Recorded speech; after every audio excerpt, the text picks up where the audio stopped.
বন্ধুরা, আমার ওইদিকে কিন্তু কাঠের উনুনে ভাজা পিঠে হয়ে গেছে। এবার দেখো, আমি এই যে গ্যাসে ননস্টিক প্যান বসিয়েছি, এবার আমি সরু চাকনিগুলো করে নেবো। আর এই দেখো, এক হটপট ভাজা পিঠে। আর তোমাদেরকে বলছিলাম না যে গুড় হয় না, এই দেখো, দেখতে পাচ্ছ কি না কি জানি, আমি একা হাতে ভিডিও করছি তো। এই দেখো, দেখেছো, এক ফোঁটা কিন্তু গুড় হয় না, অথচ দেখো পুরো দুখোল হয়ে ফুলেছে। দেখতে পাচ্ছ, এক ফোঁটা দেখেছো?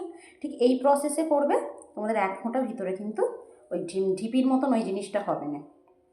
তো খেতে ভালোই হয়েছে, অসুবিধা নেই। আমরা যেহেতু একটু হালকা মিষ্টি খাই, আর খুব হয় মানে এটা কিন্তু কালকে বাসি হলেই কিন্তু এটা মিষ্টত্বটা আর একটু, স্বাদটা আর একটু পাওয়া যাবে। তো যদিও এখনও ভালো লাগছে, যেহেতু মিষ্টিটা কম খাচ্ছি তো। এবার দেখো, এবার এইখানে আমি ননস্টিক প্যানেতে এই যেখানে সর্ষের তেল নিয়ে নিয়েছি, আর একটু কাপড় ছেঁড়া কিংবা বেগুনের, যারও ওই গোড়ার দিকের এটা নিয়েও দিতে পারো। আমার সব ওইগুলো যেহেতু নেই, আমি একটু কাপড় ছেঁড়া করে আমি এটাতে তেলটা ব্রাশ করে দেবো।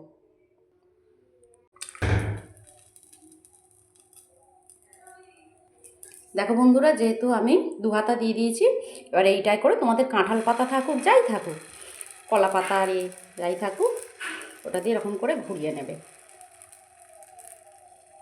যতটা পাতলা করবে তার উপর নির্ভর করে ঘুরিয়ে নেবে। পিঠে করতে কিন্তু প্রচুর সময় লাগে, যে যতই বলুক কম সময়। সে কখন বসেছি বলো তো, 4টে থেকে ব্যাটার মাখলাম, তারপর ওখানে কাঠের উনুনে হলো, তারপর আবার এইখানে এবার 5:30 বাজে, যদিও সন্ধে দিয়ে আমি এবার এইগুলো নিয়ে বসেছি। এখনও দেখো নারকেলের ছাই মারা বাকি আছে। আর নারকেলের ছাইটাতে এই যে ক্ষীরটা দেখছো, এই ক্ষীরটা কিন্তু আমি এই নারকেলের ছাইটাতে দেবো। খুব সুন্দর খেতে লাগবে। তোমরা আমুল দুধ পারলেও দিতে পারো, অসুবিধা নেই। এ দেখো বন্ধুরা, আমি আরেকটা পিঠ উল্টে দিয়েছি, দিয়ে এবার নামিয়ে নেবো কিছুক্ষণ পর। তারপর দেখো বন্ধুরা, আমি নামিয়ে এ দেখো আরেকটা দিয়ে দিয়েছি। ডাল দিলে কিন্তু না খুব সুন্দর সেন্টও ছাড়ে, খুব নরম হয়।